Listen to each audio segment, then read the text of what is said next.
जय भीम, मैं हूं अशोक। आप देख रहे हैं दलित दस्तक। आज खबर देश के श्रेष्ठ विश्वविद्यालयों में शुमार जवाहरलाल नेहरू विश्वविद्यालय से। यहां के प्रोफेसर डॉक्टर विवेक कुमार के नेतृत्व में एक ऐसा काम हुआ है जिसकी चर्चा दुनिया भर के शिक्षा जगत में हो रही है।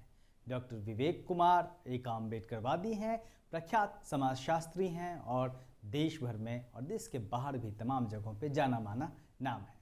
बीते दिनों में प्रोफेसर विवेक कुमार ने न सिर्फ व्यक्तिगत उपलब्धि हासिल की है, बल्कि कहीं ना कहीं उनकी वजह से जवाहरलाल नेहरू विश्वविद्यालय का नाम भी दुनिया भर के अकादमिक जगत में चर्चा में है। जहां तक उनके व्यक्तिगत उपलब्धि की बात है तो वह सेज जर्नल्स के साउथ एशियन सर्वे जर्नल के इंटरनेशनल एडवाइजरी बोर्ड के सदस्य बने हैं। अकादमिक जगत में यह उपलब्धि काफ़ी महत्वपूर्ण है। तो वहीं रिसर्च गेट अकादमिक वेबसाइट पर फरवरी महीने के दूसरे हफ्ते में प्रोफेसर विवेक कुमार के लेख को समाजशास्त्र विभाग के अन्य प्रोफेसर से ज़्यादा पढ़ा गया। भारत के साथ प्रोफेसर विवेक कुमार के लेख को USA, UK, Germany, France, Ireland, Taiwan, Singapore, Philippines, Nepal, Pakistan, Bangladesh, Indonesia आदि देशों में भी पढ़ा गया।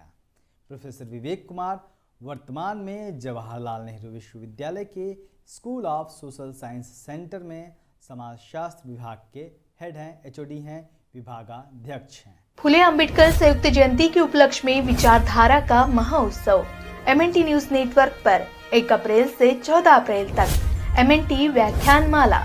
इन महत्वपूर्ण विषयों पर क्या थे फुले अंबेडकर के विचार। एमएनटी न्यूज नेटवर्क को फेसबुक पर लाइक और फॉलो करें तथा यूट्यूब पर सब्सक्राइब करें, साथ ही बेल आइकॉन ऑन करें।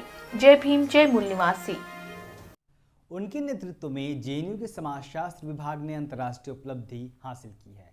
जेएनयू के समाजशास्त्र विभाग को विश्व के तमाम विश्वविद्यालयों में मौजूद समाजशास्त्र विभाग में 107वां स्थान मिला है।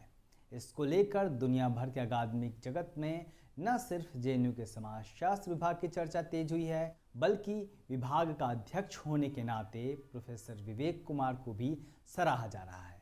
हमने उनसे बात की, देखिए कि प्रोफेसर विवेक कुमार ने क्या कहा। देखिए, एक यूएस की एजेंसी है जिसको क्यूएस कहते हैं और क्यूएस रैंकिंग करती है विश्व के जितने भी विश्वविद्यालय हैं उनकी रैंकिंग करती है, उनकी एक फहरिस्त बनाती है।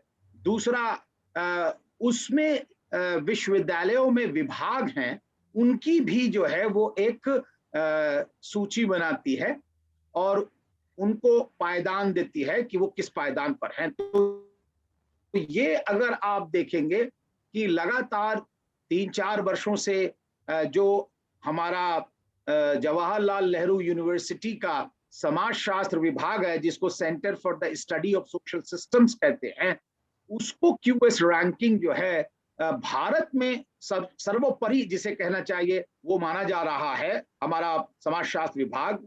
और एशिया के अंदर ये 8वां रैंक है, लेकिन विश्व में भी इसकी रैंकिंग है और विश्व में 107वीं रैंकिंग आई है समाजशास्त्र में। और हमारे यहाँ क्योंकि एंथ्रोपोलॉजी भी पढ़ाई जाती है तो उसमें 58वीं 58th रैंक है।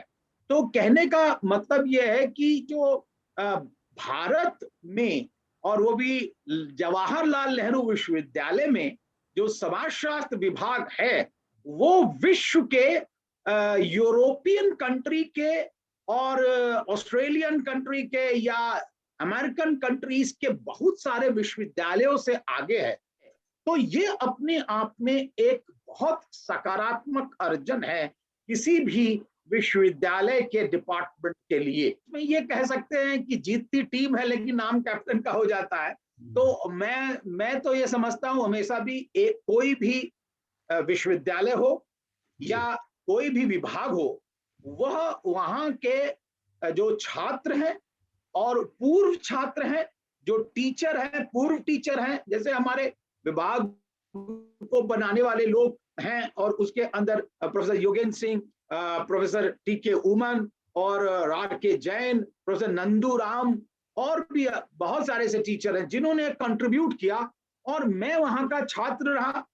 छात्र रहने के बाद मैं वहीं पर असिस्टेंट प्रोफेसर और वहीं हेड ऑफ द डिपार्टमेंट बना।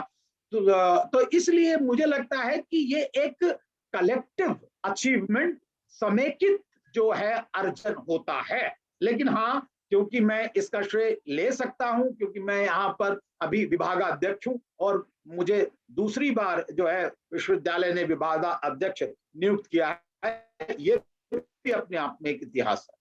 निश्चित तौर पर यह एक बड़ी उपलब्धि है, और जब भी अम्बेडकरवादी समाज का कोई व्यक्ति इस तरह की उपलब्धि हासिल करता है तो कहीं ना कहीं पूरे समाज को गौरव देता है, पूरे समाज में एक आत्मविश्वास भरता है। और यह अम्बेडकर माह है, हम लगातार बाबा साहब की जयंती को सेलिब्रेट कर रहे हैं। ऐसे में इस तरह की खबर आना और ज़्यादा उत्साहित करने वाला है। आप देखते रहिए दलित दस्तक, हमारे चैनल को सब्सक्राइब भी जरूर करिए। जय भीम।